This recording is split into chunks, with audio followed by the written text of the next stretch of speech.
Hey, critics, let's go black on the inside of People Magazine's March 10th issue. Up first, let's talk the SAG Awards, y'all, starting on page 6.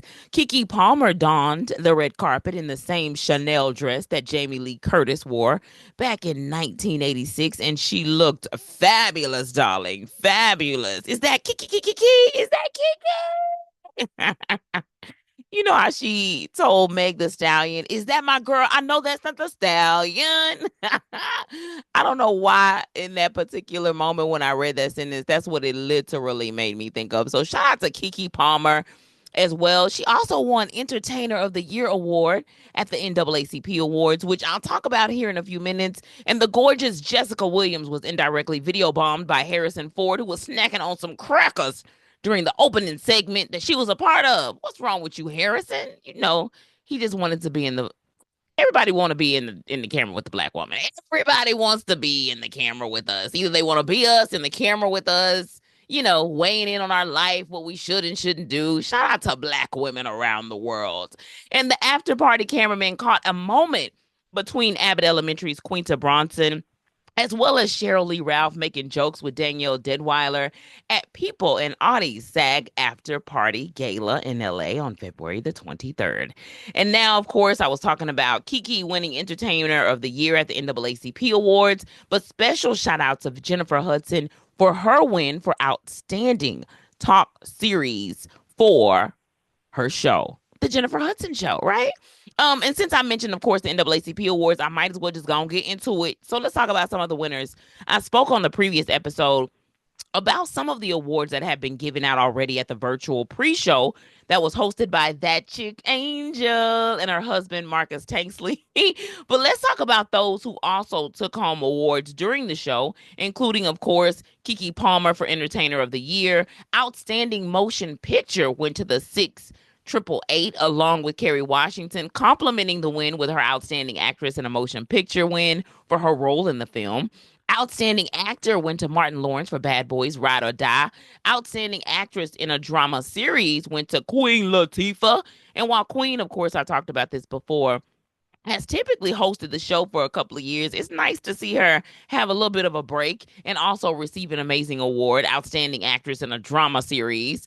Queen Latifah's audiobook, just in case you didn't know, Put on Your Crown, it is available via Hoopla, which is a free platform that I'll talk more about at the end of the show. Outstanding Actor in a Drama Series went to Michael Rainey Jr. for his role in Power Book 2, Ghost. An Outstanding Actress in a Comedy Series went to the fabulous Quinta Bronson for Abbott Elementary.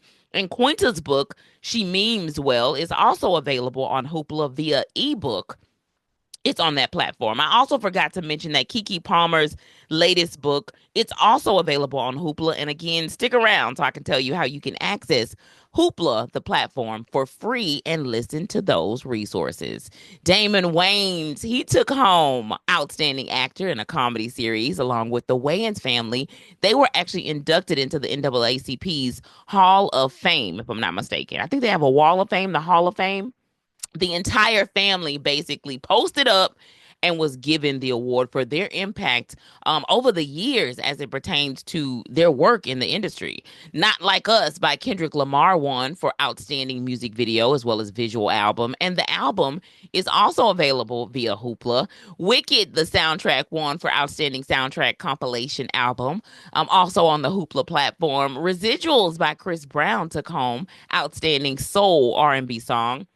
And Shannon Sharp's Club Shay Shay was named Outstanding Society and Culture Podcast. And the ceremony also served, if you don't know, as a platform to support the Altadena, the Pacific Palisades, as well as the Pasadena communities impacted by recent LA wildfires. Partnerships launched the Altadena Community Preservation Fund aimed at preventing displacement and preserving the area's cultural heritage. For a full list of winners, head to NAACPImageAwards.net. And congratulations to all of the winners. Speaking of winner, Simone Biles, she was captured out with her husband, NFL star Jonathan Owens. They are currently on a South African getaway. I think somebody said that it was their honeymoon that they never had before. So now they're taking it a few years later. I think they got married I don't know why I keep thinking I know years in my mind like that. But they got married a few years ago, and they're just now taking the time to actually do their honeymoon, it looks like, in South Africa. And while we're talking about Simone Biles, I might as well talk about Miss Jordan Chiles. Well, Jordan has had a nice spread in this magazine, starting on page 41 in an article written by Alex Ross, where he's discussing the highs and lows of her journey to Olympic stardom in her brand new book. Now, she got a brand new book that's going to be coming out, and while, yes, she can celebrate the victory of making history as the two-time Olympian and three-time world championship medalist, that she, because she was a part of the first all-black trio of gymnasts to take the podium at the 2022 U.S. Gymnast Championship, which was replicated, of course, at the Paris Olympics. Well, it seems like she still, feels some type of way, as she should, about the recent pain that she experienced when she was taken her basically she was stripped of her bronze medal, arguing that the an inquiry from her coach, which her coach's name is Cecil Landy, contested her routine's difficulty, rating that increased her score hadn't been made within the 1 minute deadline. Well, in her upcoming book, I'm That Girl, Living the Power of My Dreams, it releases on March the 4th. She's going to be talking about um basically her entire experience, and it's going to highlight her unlikely path to the podium. She digs deep, according to the magazine, sharing the story of her life's challenges, the racism, though, she had to encounter as a gifted Black girl in a predominantly white elite sport, the battles with body image. She was a little bit curvier than a lot of the other girls in the sport, dealing with that, as well as unhealthy relationship with food. Now, in addition to that, she talks about the grueling practices, the injuries, and the moments of nearly calling it quits, but she ain't quit. As a matter of fact, I believe that Jordan is actually going to go to the next Olympics, which she doesn't verify this. So this is just my own assumption. Again, of filling out a fact. I think she's going to go to the next Olympic Games and she's going to make that happen, right? I believe that she's going to go there and say to herself, like, everything y'all didn't give me last time, I'm coming for it 10 times more this go round. According to the article, Jordan was also named after sports superstar Michael Jordan, which I didn't realize that. And she fell in love with gymnastics when she was just a 6-year-old girl. Child is currently, if you don't know, attending UCLA as a normal college student who's on the gymnast team, and she leaves the door open in the article for a possible return to the 2028 Olympics. But I already told y'all what I think. I personally believe she's just gonna return. She's gonna dominate on them hoes, okay? Forgive my language. I also believe that her book is gonna do well. I've already put it on standby in my Libby store, which is also a free platform. I'll tell you how to access here at the end of the show. Shout out to Jordan Childs. I can only imagine. Well, I cannot imagine, but I can only imagine, if I was gonna imagine, going through something like this, being stripped of your medal, all over a 1 minute, like, just the technicality of it all. Man, that just I'm ready to see what her true feelings are in her book that she's gonna be coming out with during Women's History Month. Okay. Okay, congratulations again, Jordan, on your brand new book. I'm looking forward to listening to that. And if you're interested in Anthony Bourdain, no reservations. Rest in peace, Anthony. Page 46 talks about his former assistant who managed him from 2009 to 2018, the year of his death. And she wrote another book, because this isn't the only book, but her book, Care and Feeding, is available now, which is her latest. However, her 2021 book, Bourdain, the definitive oral biography, is also available on Hoopla if you want to check that out. For more on that story, be sure to check out page 46 in People magazine. And rest in peace to Roberta Flack. She passed away. The legendary singer whose Killing Me Softly song was remade by the Fugees has passed away at the age of 88 after her battle with ALS. She released her first album at the age of 32 in 1969, and her song, The First Time Ever I Saw Your Face, was put in the 1971 film Play Misty for Me, and the song topped Billboard's Hot 100 for 6 weeks in 1972. The next year, Flack's album number one song, Killing Me Softly, also made it to the number one on the charts, and that made her the first person to win Record of the Year at the Grammys 2 years in a row. Flack released her final album in 2012 and retired in 2018, just 2 years after suffering a stroke, says the article that was written by Rachel DeSantis. The world is definitely going to look different without you, Roberta. Yes, rest in peace. Rest in peace. And speaking of a little bit of peace, ASAP Rocky. I'm sure he's resting in some peace right now because on page 20, they're talking about his recent victory where he was acquitted of two charges of felony assault with a semi automatic firearm. He was accused, if you don't remember, of firing a handgun at his former friend and ASAP mob member, ASAP Brelly, in a November 21 altercation. His lawyer, though, had been doing interviews about his relationship with Rocky and how close they all had become. So his lawyer that actually got him off on the trial and all of the things, they had a very close, it looks like, relationship, and it's not just but now after the trial, but even prior to even going to court that first day. Basically, according to the lawyer, they spent one of the Super Bowls together, and the lawyer also really assured Rocky that they could win the case, and of course they did. He also talked about ASAP being the face of Gucci Guilty, which is a perfume, I believe it is. Is it a perfume cologne? I think they call men's cologne, but basically a fragrance, and how he had to have a conversation with the company prior to the trial on the release date of the campaign because he didn't want it to affect ASAP's trial. He is now, though, officially the face of Gucci Guilty. Additionally, Rocky was appointed as the first ever creative director of Ray-Ban, the glasses. In that role, Rocky is expected to guide creative projects, redesign retail spaces, and provide a distinct vision to the brand's image and design going forward. He's also a co-chair of the 2025 Met Gala that confirms Vogue.com. It's basically the charity event, and it's a fundraiser, right, for the Metropolitan Museum of Art's Costume Institute, I believe is the name of it. The event is set to take place on Cinco de Mayo, which is May the 5th.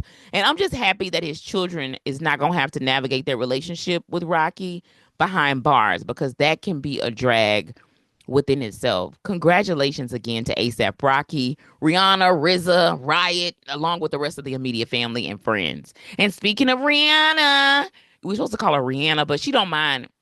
Well, she did an interview on Ellen. This was years ago, and she talked about, basically, Ellen called her out and said, "I thought your name was Rihanna." And she was like, "Well, Rihanna." She doesn't mind either way. But let me tell y'all something. Don't ever let nobody call your name wrong. And if they do, correct them every time until they get it right. So if you got one of them names where you like, I want them to pronounce it right, I don't want them to get it wrong, do not say to yourself, I'm tired of correcting people. Correct them every single time. But Rihanna, which I'm not saying it right either, you can catch her on the latest issue of Harper's Bazaar discussing what comes next, including an album. And the cover photos is giving all legs because I'm a savage. Side note, though, Harper's Bazaar, y'all got so many advertisements that it takes me forever to get to the articles. But on page 134, that's where the Rihanna action begins. And they are calling Rihanna the people's pop star, the new face of J'adore as well, which is Dior's perfume, and running her, of course, Fenty businesses, plural. She talks in the article about not getting the proper maternity leave, her legacy, which is right now where she says she has the most control, stating, "My legacy is what I do with my time at this moment. How present am I with the people around me? How am I grateful? How am I making this happy moment? How am I making a memory?" Right? She says, "I'm even in a space where I spend my money on certain things, but I specifically do it on experiences." She said that they can take a lot away from you, but they can't take away the memory as well as your experiences. There are just things that mean more when you grow up, she says. She also talks expanding her brand to include furniture as well as home design, as well as not faking it, right? She said the fans know when you faking it. But she says that she basically puts out only what she believes in. Her favorite album, if you don't know, because I'm sure y'all may have heard this by now, is Anti. That's also my favorite album as well. She says that music is her freedom, though, and that album is something that she can actually play over and over. And when she reminisces on the time that she recorded the album, she has good memories, it sounds like. It sounds to me like Rihanna is looking to make sure Her next music project though is not anything that anybody is gonna expect. So I think she gonna come on through and surprise us. Go ahead, Ree. Go ahead, Ree. And speaking of Reed, let's go ahead and move forward to Morris Chestnut. He's on page 64 at the tender age of 56, looking good as ever. Okay, he looking good as ever. He's featured in the One Last Thing segment where he is asked about his last moment of bliss, and he says it was with his wife who agreed to travel with him, and just them having dinner and being together and then seeing the Eagles win. That was his last blissful moment that he can remember.